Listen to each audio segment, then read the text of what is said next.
So I'm Peter Ford. I grew up in Cheshire.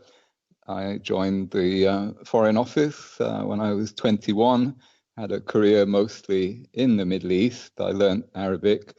I was ambassador first in Bahrain, and secondly, my last job in the Foreign Service in Syria. After that, I joined the United Nations and did refugee work for 8 years before I retired 5 years ago, and now I live on the outskirts of Manchester. Peter, when you were in Syria, what were the big burning issues? What years are we talking about, and what was going on? It was 2000 to 2003, and the big issue was the invasion of Iraq. And this is when things started to go sour in the relationship between Bashar al-Assad, the president, who'd been having tea with the Queen literally a month before I took up my post. But the Americans were threatening to virtually march on Damascus after they'd secured the fall of Baghdad. They were boasting that Syria was going to be next for overthrow of regime. And naturally, the Syrians responded by trying to keep the Americans bogged down in Iraq. They allowed rebel fighters to cross the Syrian border into Iraq to fight the Americans. So that didn't please the Americans or London, and the relationship then deteriorated. What about President Assad and his wife Asma? I'm pretty sure they've got some pretty close connections to Britain, haven't they? Indeed, Bashar studied to be an eye doctor in London, and during his studies he met Asma, who's the son of the daughter of a Syrian origin Harley Street surgeon, and she was a trainee banker herself. If you met her, you might even think she was English. She even looks like the traditional English Rose, and she has a completely English accent. So how come somebody who, a couple who was so connected with London, having tea with the Queen, how come it fell so sour? What do you think was really behind what was going on there? We turned our back on them, largely because of Iraq. London naively thought that Syria should just bend over and wait for a regime change at the hands of the Americans. And the Syrians were a bit naughty. They allowed in these foreign fighters into Iraq, but it was an act of self-preservation. And what had been a developing relationship quickly soured. And within a few years, London was actively conspiring for the overthrow of the Assad regime, and was partly behind the eruption of all the trouble of the last decade in Syria by building up jihadi forces. Now, a lot of people have accused the West of actually playing a big role in the build-up of jihadis. I know through the Americans' Operation Cyclone in Afghanistan, they were certainly supporting the Mujahideen. And a lot of people would say there was black money behind funding these Islamists as actual terrorists, almost a kind of roving forces going around the Middle East and the Near East, etc. There's all sorts of places they've been popping up, including Bosnia, for example. What do you make of those theories? Yes, that's absolutely true, Tony. The program was only the US program of developing jihadi forces was only brought to an end in 2017 by Trump. The much maligned President Trump didn't really think America should be interfering.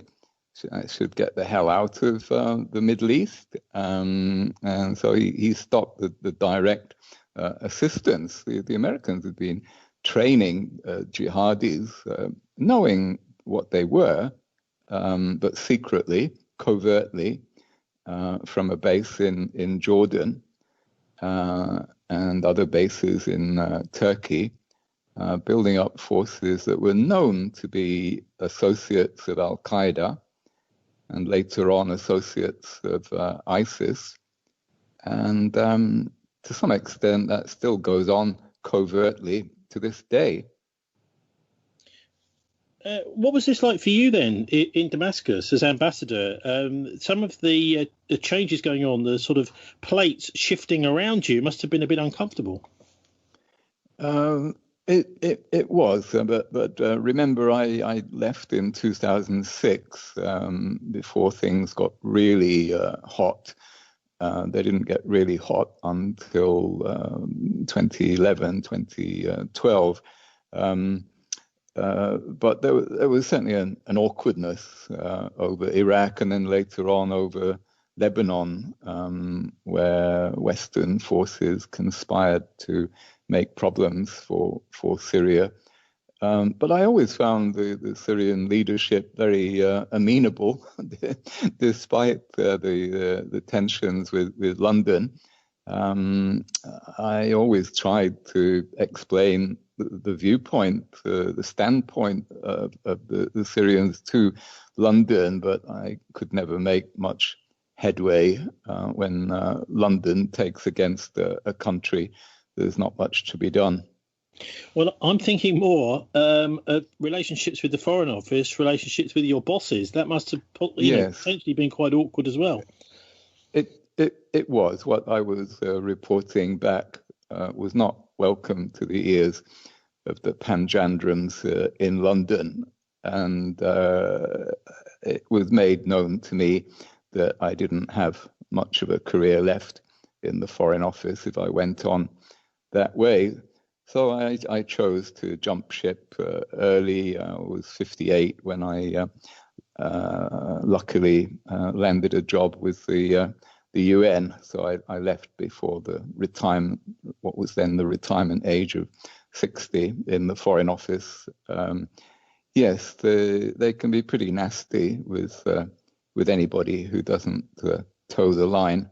I think there's quite a few people in Britain are surprised about the amount of intervention, since the end of empire that we've still been trying to maintain in the Middle East, and also, of course, with the American pressure too. So I wonder, what sort of training do you get for that kind of job? You're right in the middle there of an enormous international conflict and very controversial too. So how do you get trained up to do that sort of work? And I suppose in protocols, all that sort of thing. Well, you're not actually trained as such in regime overthrow. You pick it up as you go along. Remember, there'd been an earlier sort of dry run for this when Saddam invaded Kuwait in the 1990s, and actually I rather supported the counterattack to liberate Kuwait. I was rather in favor of that, but so was the government of Syria. They actually chipped in. They were on our side in that earlier conflict with Iraq. But you, as a diplomat, you're meant to be. Adaptability is a much sought after quality. That can mean having an easy conscience. And I'd struggled for years over the Palestine issue. I was a rebel on that issue as well. Had a lot of conflict inside the Foreign Office. That was another reason they nudged me out.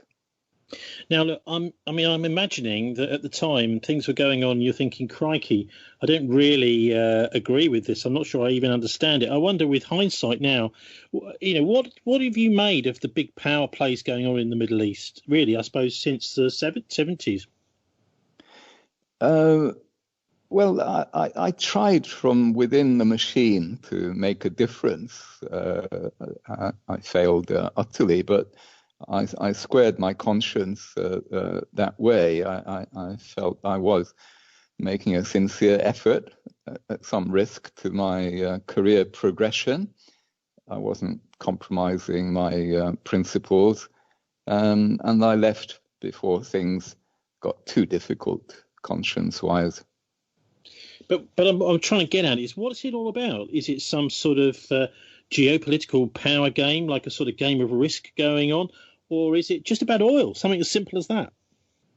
Well, oil is certainly a big part of it, but Russia is a very big part as well. It's impossible to exaggerate the hostility that London feel towards Russia. The British establishment detests Russia going back to the days of the Bolsheviks. I think the British establishment is terrified of Russia to this day. Russophobia, it absolutely permeates the British establishment.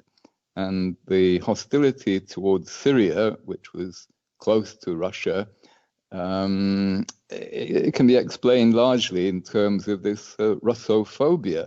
I mean, Boris Johnson is absolutely obsessed with Russia, and he's by no means alone. I think we obsess more about Russia than even the Americans. For the Americans, only power, the exercise of power matters, but we have a deep, visceral hatred of Russia. Well, I know the Russians have got their naval base, I think it's called Tartus, very important for them to make sure they can keep a presence in the Mediterranean, so they're not kind of boxed in the Black Sea. So is this Russophobia really just about the Russian unwillingness to give up this base?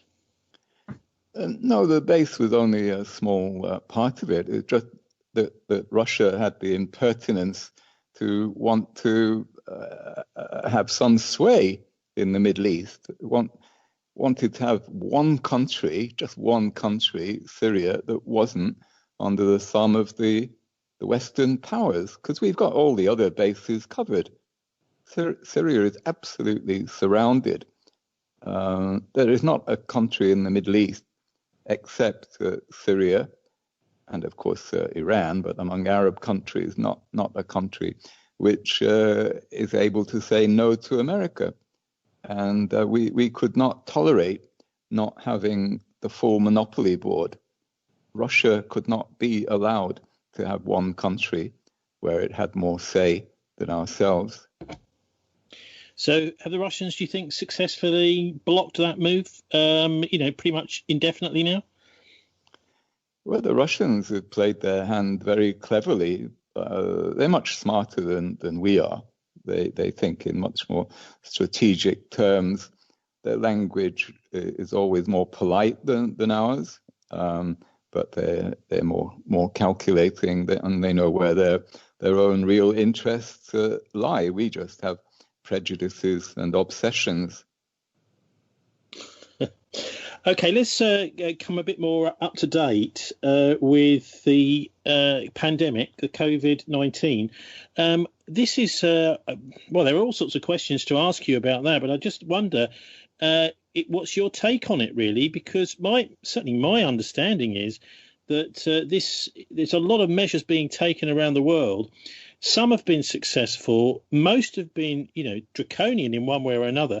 But actually, there's not a lot of talk about some of the real successes where there haven't been such strict lockdowns, where, these some countries like Sweden, Belarus, etc., have gone for herd immunity, and they're now not quite so dependent on the vaccines. We keep hearing about New Zealand, for example. I was chatting to somebody yesterday in New Zealand, and he was saying, well, we're going to be in this situation forever now.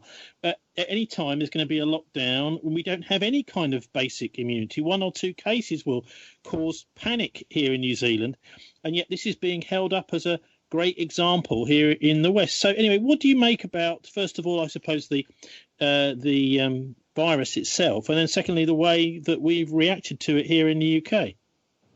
Well, I'm utterly opposed to lockdown. I think as a strategy, it's absolutely disproportionate, and it doesn't even work. I was tempted to describe myself as a lockdown skeptic, but in my case, it's a lot deeper than skepticism. It's outright opposition. I have been on demonstrations, on marches in London, Liverpool, Manchester. I have fought the good fight on this issue, risking arrest several times, and still campaigning very vigorously. I'm utterly opposed to lockdown. I think the curtailment of our liberties is absolutely shocking. Even Mao Zedong would have been shocked by how far we've gone controlling even intimate family behavior, that you need the permission of a policeman to go 2 miles down the road and have a coffee. Unbelievable and unforgivable. I'm particularly struck by the obsession of our masters with so-called models. They don't want to look at the real world, as you mentioned, the examples of Sweden, Florida, South Dakota, Belarusia, several countries in the developing world, including Syria. Almost everywhere has done better than us. We've had the most strict lockdown, and we've suffered most in terms of fatalities and in terms of the dreadful damage to our economies and jobs. Yes, but you can't have both, Peter. If you're going to lock down, you're going to have less fatalities. Surely, I mean, if they'd have opened things up, there would be even more deaths. No, I don't accept that at all, Tony. Lockdown. There is no proof that if you lock down hard, you will have fewer fatalities. That is simply not the experience of Sweden in particular. Well, what about China? I mean, people argue China is, one of the best performing. Are you naive enough to believe any of the figures that come out of China? I don't. They're literally incredible. So what do you think? Is there anyone you point to was a good example? I mean, given I don't think that many people would argue that Boris has made a hash of it, but anywhere you point out as really, a positive place. Well, we had a good strategy going into it. There had been preparations made, and the initial strategy was to allow herd immunity to develop, not to panic. Accept that there were going to be a number of fatalities, but that it was really that we had to be cruel to be kind.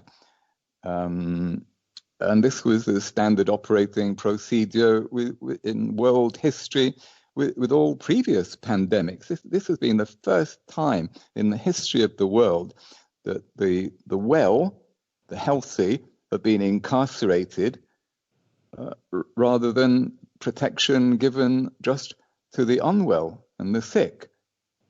That is what we should have done, but we panicked. The politicians panicked, and then the health panjandrums took over control. So, I mean, can you give us any insight into how something like that can happen? How policy can be being made by people who are either doing it wrong, incompetently, or for surreptitious reasons? Well, one thing I learned in the Foreign Office was how to dress up a stupid policy as being in the national interest. There was a special skill involved in how to kid yourself, invent a justification for a self-defeating policy, of which we had a number in the Middle East, and the invasion of Iraq was perhaps the most outstanding example. Iraq was absolutely no threat to this country. We hyped up that threat, We had, remember, the dodgy dossier, which is so reminiscent of a lot of the Downing Street briefings that we've had. So many parallels with the stupidity, stubbornness, the use of false intelligence that we now call, in this case, the science. It's like the WMD. We invented these mythical WMD. We said we were sure that they were there, and of course it was all nonsense.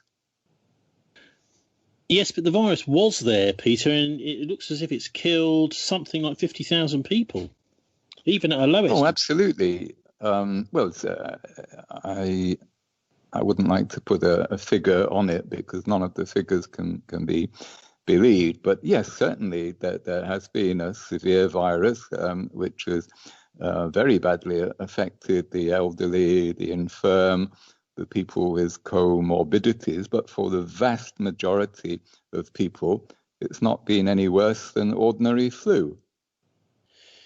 Well, what's the agenda then? I wouldn't really talk in terms of an agenda in the sense that there was a malign central intelligence involved. I believe more in the cock-up theory of history. I think there's been a convergence of interests, like the commercial interests of big pharma and the vaccine producers and the PPE producers, the naked opportunism and fear of being called to account on the part of the politicians who've cloaked themselves with the mantle of the so-called science, and then there's been the media where alarmism sells. The media hold a very big responsibility for what has happened, and these three forces, I think. Oh, and then of course the false prophets, the self-regarding health bureaucrats, the people enjoying their 15 minutes of fame and the power that they're wielding. I mean, look at Jonathan Van Tam. What a ridiculous pantomime figure he makes, obviously enjoying it so much, ordering us about, telling us what to do. So there's been a convergence of interests, I think, rather than a guiding central intelligence.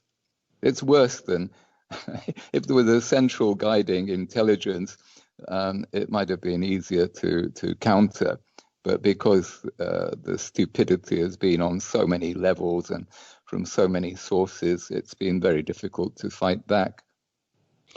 What about this? A lot of people pointing towards the amount of money being made, not just from selling these vaccines, but getting people into the idea that they may have to have a COVID vaccine every year. I mean, this is a succession of vaccines into the indefinite future. I mean, there's surely a financial interest there.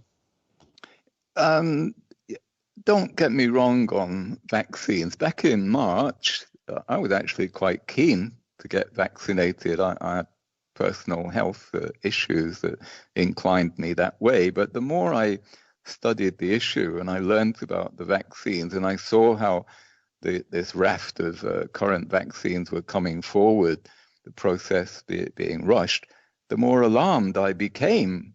So that now I've refused to have it, even though I'm old enough to qualify. I wouldn't dream of having it. And we're seeing just this very day that other countries seem to be waking up to the need for more care. Denmark, Iceland, and Norway have suspended the use of the AstraZeneca vaccine. The whole process has been rushed. There have been no animal studies. There have been no studies on the over 80s. There have been no studies of long-term effects. How could there be when the whole process has been rushed through in 6 months? So you're saying you think we should just open up and just have a normal Easter and the normal rest of the year? Well, I'm selfishly quite happy for other people to be guinea pigs. This seems to be the only way we're ever going to get out of lockdown.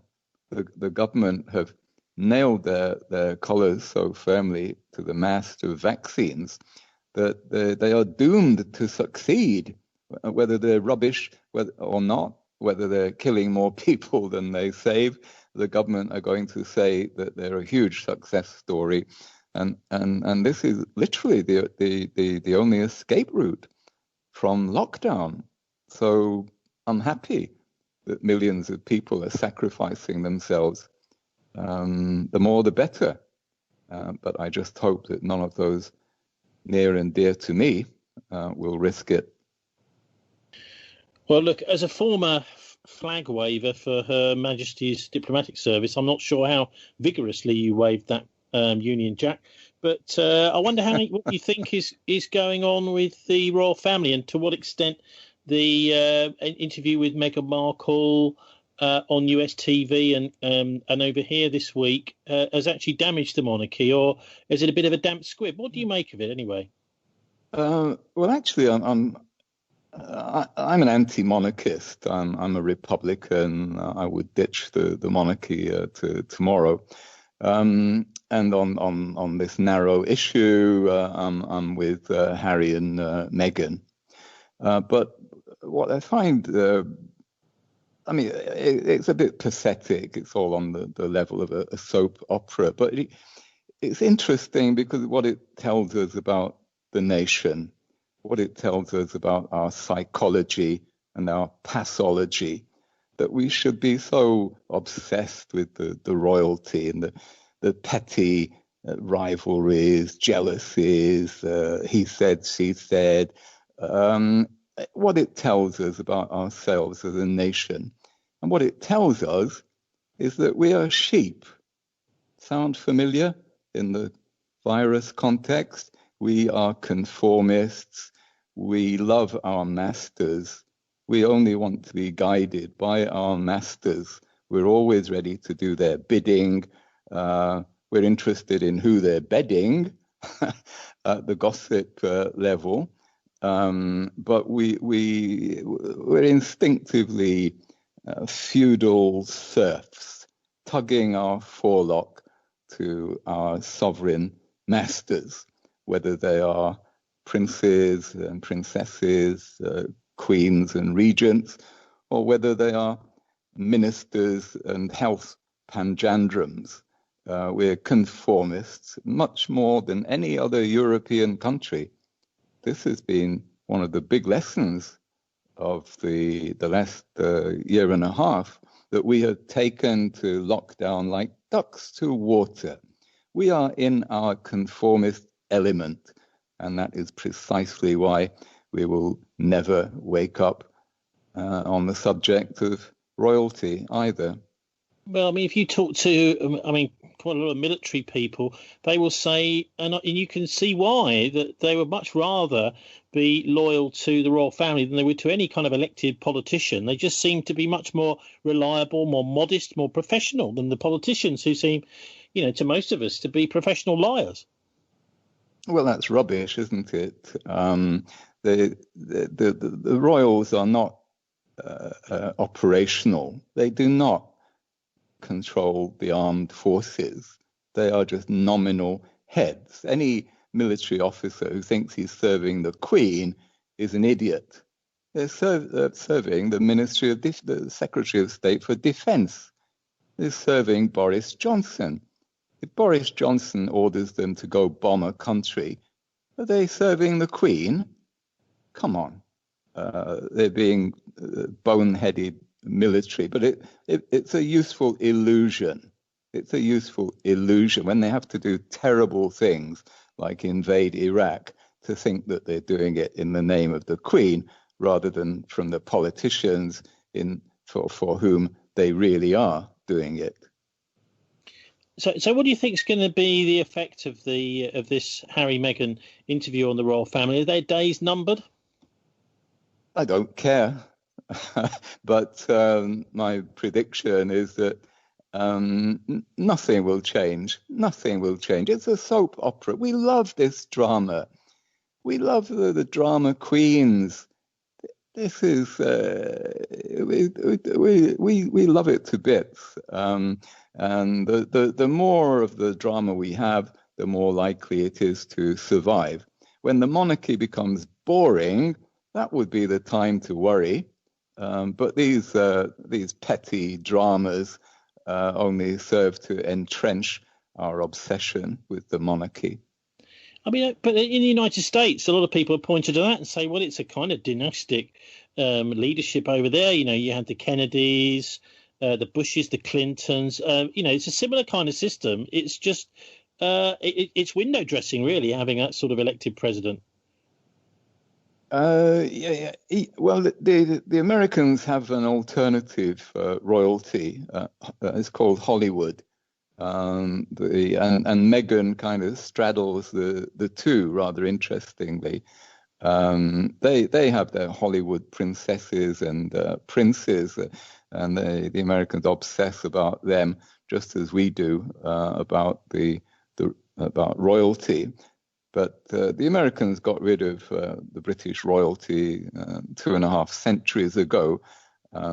They've not been anxious to reinvent that institution, though, as you mentioned, they do love their dynasties as well, their political dynasties, the Kennedys, the Clintons, the Rockefellers, etc. So yeah, they also have a sort of instinct for it, but they've not brought back a monarchy. What about the central allegation, really, in the Oprah Winfrey interview, which is related to racism and the idea that a young prince is not going to be called a prince? Would he actually get the chance to be called a prince? We don't know. And the idea that maybe it was going to be determined on his skin colour, that was the allegation anyway. Do you think that holds any water? I think it's rather pathetic that anyone should be so attached to having their offspring be a prince. If Harry had any guts, he would have given up his title and become a Republican. That would have been interesting. But he's a nice chap. I like the way he came over in the interview, I must say. But I don't have much time for any of them. But that said, if you're going to have princes and princesses, then it's not fair that one should be excluded because they might be coffee colour. But I mean, are the royal family racists, Peter? I had no idea. I haven't. I had actually met members of the royal family, but I've not discussed race with them. I got descended on by Prince Andrew when I was ambassador. That was a dreadful experience. You wouldn't want to be descended on by Andrew, and even worse, the courtiers, the staff. They are dreadful, snobbish, bossy, unbelievable, and living in not just in the last century, but 3 centuries ago in their attitudes. It wouldn't surprise me in the least that the courtiers were really racist. What was it like being descended on by Andrew then? What happened? Well, at the time, Andrew was supposed to be promoting British exports. So he came with a delegation of business people, and he was just so patronizing. He literally at one point patted me on the head. Unbelievable. I'm not a big fan. You probably sense that. Okay, well, anyway, there's some big changes over in the States, allegedly. I mean, one does wonder, really, whether a change of president really means much of a change of policy. Sometimes it seems it doesn't. But what do you make of the new Biden administration? Do you think there'll be any changes internationally? I mean, obviously, the US, most of the American citizens will be voting on domestic policies, but the whole world is watching. What is this creature going to do next, America? Well, American policy never changes much. Trump, bless his soul, tried very hard to change it. Twice he ordered the withdrawal of American forces from Syria, and twice he was countermanded by the real powers that be in America, the arms industry, the Pentagon, the security honchos, the diplomatic panjandrums, the Washington establishment, the Beltway, or the Blob, as some call it. And the Blob will continue to call the shots on American policy. Biden doesn't strike me as having the fiber of a man or the brain of a man who is going to shake things up. So the branding will be a bit different. We'll hear more about human rights and all that nonsense, but there'll be no important changes of policy. It's the 10th anniversary also of the beginning of the Syrian civil war. I wonder if you could say something about how you think that really started, if it really was a genuine civil war, whether there was outside interference, and how things have transpired a decade on. It was planned beforehand by an unholy alliance of the Western powers that had been preparing from Jordan, south to the south, preparing jihadi forces, and on the other side you had the Muslim Brotherhood, which had been active in Syria for many years and which was just waiting for an opportune moment, which came along with the Arab Spring, and they saw how the Western powers had overcome Gaddafi, and so the jihadi people in Syria thought it was an opportune time. They got some civilians to start a demonstration. The Syrian security forces overreacted a bit, and that was then lighting the blue touch paper. Then you got the agent provocateur, the snipers firing into a crowd, and the whole thing just took off like gunpowder. What about today? Where are we now? The situation's stagnant. There's a military standoff. Assad controls 70% of the country. There are only two big pockets in the north and northeast that are not under Assad's control. One is under the control of Al-Qaeda, effectively Idlib, supported by the West. And the other is actually occupied by American forces acting in cahoots with some Kurdish militia forces. And unfortunately, that area happens to be where Syria's oil is and where most of its grain is. So they're depriving the rest of Syria of very important resources, and along with sanctions, that is causing very, very severe hardship in Syria. It's very hard to see how this logjam can be broken. There's a military stalemate, and I would predict that it's going to look much the same in a year's time. It's not the first time this sort of thing has happened in the Middle East. We seem to be seeing a kind of balkanization going on. In fact, this has been happening over many, probably at least a century or more, that these borders are being redrawn. So do you think these new borders are stalemate? Will eventually form borders of new nations of some sort? Well, there's a very definite risk of that. I'm reminded of Cyprus, where the Turks have been in effective control of northern Cyprus since about 1975. And that's supposed to be temporary. But the Turks, the same Turks, are in control of Idlib and a sliver of territory along that northern border of Syria. So that and putting down roots, introducing Turkish currency, post offices, schools.